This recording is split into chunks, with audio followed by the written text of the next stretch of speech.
Hello hi అందరికీ welcome to Varamahalakshmi.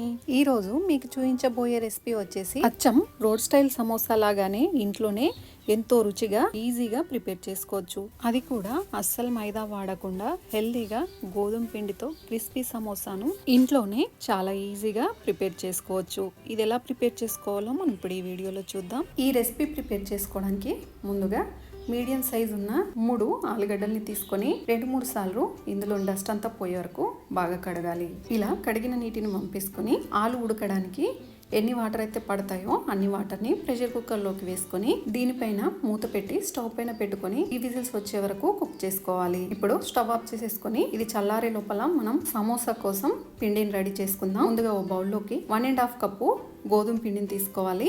ఇలా తీసుకున్న పిండిలోకి 1/2 టేబుల్ స్పూన్ వాము, 1/2 టేబుల్ స్పూన్ సాల్ట్ వేసుకొని ఒకసారి పిండినంతా బాగా మిక్స్ చేసుకోవాలి. ఇలా కలుపుకున్న పిండిలోకి 2 టేబుల్ స్పూన్ల వేడి ఆయిల్ని వేసుకొని పిండినంత ఒకసారి బాగా మిక్స్ చేసుకోవాలి. ఇలా పిండిని బాగా కలుపుతూ ఉంటే మనం పట్టుకుంటే ఇలా ముద్దలాగా రావాలి. అలా ఆయిల్ అంతా పిండికి పట్టి అప్పుడే మనకు సమోసా అనేది క్రిస్పీగా వస్తుంది. ఇప్పుడు ఇందులోకి మనకు పిండి కలపడానికి సరిపడా వాటర్ని వేసుకొని పిండినంతా బాగా కలుపుకోవాలి. చపాతీ పిండి లాగా సాఫ్ట్గా కాకుండా కాస్తంత గట్టిగానే కలుపుకోవాలి.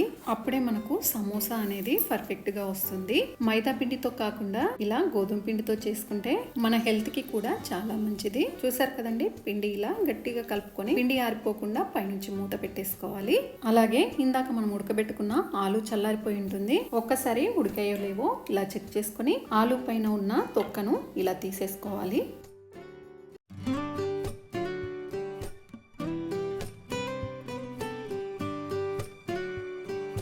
ఇలా అన్నింటిపైన ఉన్న తొక్కల్ని తీసేసుకున్న తర్వాత ఒక స్మాషర్తో ఇలా మెత్తగా స్మాష్ చేసుకోవాలి.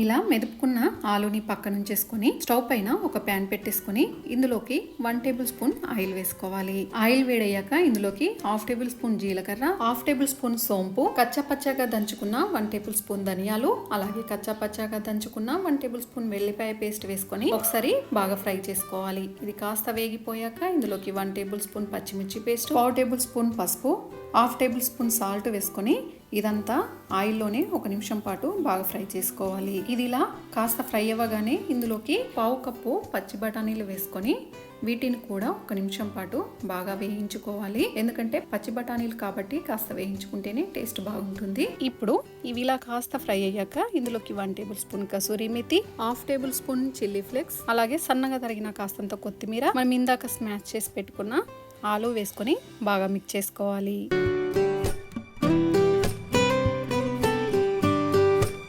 ఇలా 2 నిమిషాల పాటు బాగా ఫ్రై చేసుకున్న తర్వాత స్టవ్ ఆఫ్ చేసేసుకొని కిందకి దించేసుకోవాలి. ఇప్పుడు మనకు స్టఫింగ్ రెడీ అయింది కాబట్టి సమోసా ప్రిపేర్ చేసుకోవడానికి పిండిని రెడీ చేసి పెట్టుకున్నాం కదా, అందులోంచి మనం సమోసా చేసుకునే సైజును బట్టి పిండి ముద్దను తీసుకోవాలి. ఇలా తీసుకున్న పిండి ముద్దను మనం చపాతీ కర్రతో చపాతీ లాగా రోల్ చేసుకోవాలి.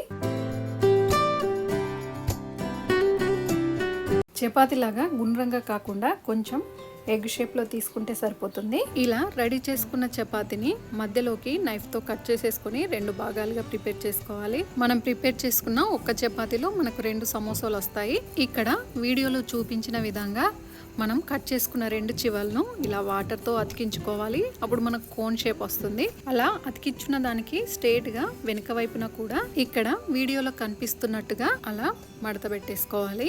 ఇప్పుడు ఇలా రెడీ చేసుకున్న కోన్లోకి మనం ఇందాక రెడీ చేసుకున్న స్టఫింగ్ని ఇలా రెడీ చేసుకున్న కోన్లోకి స్టఫ్ చేసేసుకోవాలి. ఇలా సమోసాలోకి మసాలా స్టఫ్ చేసుకున్న తర్వాత సమోసా అంచుల వెంట కాస్త వాటర్ని అప్లై చేసుకుని చివర్లను ఇలా క్లోజ్ చేసేసుకోవాలి. స్టఫింగ్ బయటకు రాకుండా ఇలా చివర్లని చాలా జాగ్రత్తగా క్లోజ్ చేసేసుకోవాలి. చూసారు కదండి, మన సమోసా పర్ఫెక్ట్ షేప్లో ఎంత బాగా వచ్చిందో. అచ్చం బయట దొరికే సమోసా లాగా పర్ఫెక్ట్ షేప్ లో వచ్చింది కదండి. ఇలాగే అన్ని సమోసాల్ని ప్రిపేర్ చేసుకోవాలి. ఇలా అన్ని సమోసాలు రెడీ అయిన తర్వాత పక్కన ఉంచేసుకొని డీప్ ఫ్రైకి సరిపడా ఆయిల్ వేసుకొని మనకు ఒక్క వాయిలో ఎన్ని సమోసాలు అయితే పడతాయో అన్ని సమోసాల్ని వేసేసుకోవాలి. ఆయిల్ మరీ ఎక్కువగా వేడవ్వకూడదండి. సమోసా వేసినప్పుడు ఇలా చిన్న చిన్న నురగలు వస్తే సరిపోతుంది. సమోసాని వేసిన వెంటనే కదపకుండా కాసేపటి తర్వాత ఒక్కొక్కటిగా తిప్పుకోవాలి. సమోసా ఇలా పూర్తిగా వేగిపోయిన తర్వాత ఆయిల్ లేకుండా ఒక చిల్లుల గట్టెతో తీసేసుకొని ప్లేట్ లో పెట్టి సర్వ్ చేసుకోవడమే. ఇంతేనండి, ఎంతో టేస్టీ అయిన సమోసాను ఇంట్లోనే ఎంతో ఈజీగా ప్రిపేర్ చేసుకోవచ్చు. ఈ వీడియో కనుక మీకు నచ్చినట్టయితే మరిన్ని వీడియోస్ కోసం మన ఛానల్ ని సబ్స్క్రైబ్ చేసుకొని ఒక లైక్ చేయండి.